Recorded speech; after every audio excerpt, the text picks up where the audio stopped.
Kwenye michuano ya kimataifa ni kweli tumepepesuka, lakini kwenye ligi ya ndani, kwenye ligi kuu ya NBC tumekuwa na mwendelezo mzuri sana. Sasa basi, matokeo ya kwenye michuano ya kimataifa haitakiwi kwa namna yeyote ile kuathiri mwenendo wetu katika ligi kuu. Haya ni mashindano mawili tofauti.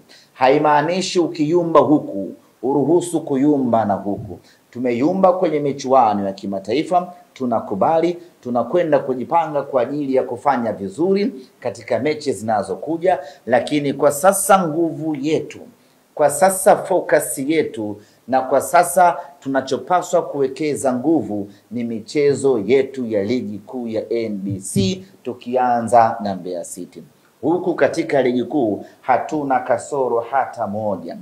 Katika ligi kuu tuko sawasawa kwa 100%. Kwa hiyo wanasimba, tusikubali na wala tusiruhusu pressure ya michuano ya kimataifa tukamka nayo kwenye ligi kuu.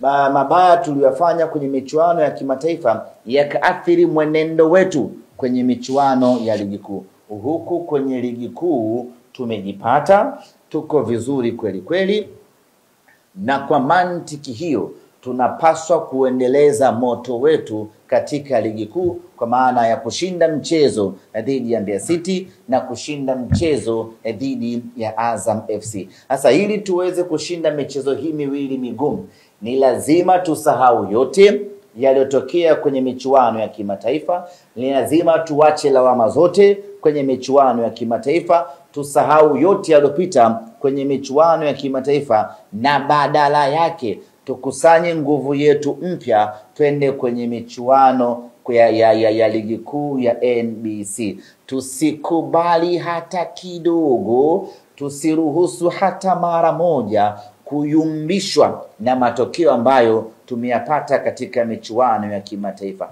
Huku katika ligi kuu ya NBC sisi tuko njema sana, sisi tuko bora sana, na tunapaswa kuendeleza ubora huo. Sasa hivi nyinyi ndio wagao utamu wa kundi. Utamu ni mechi ya tatu ndio unaingia kwenye mechi ya tatu. Mechi mbili huwezi kuita utamu. Bado nyinyi si wagao. Bado. Utamu ni mechi ya tatu. Tukicheza mechi tatu ndio mgao utamu. Exactly. Lakini mechi mbili bado, mechi mbili ni kufungwa tu. Kwa sisi bado tuko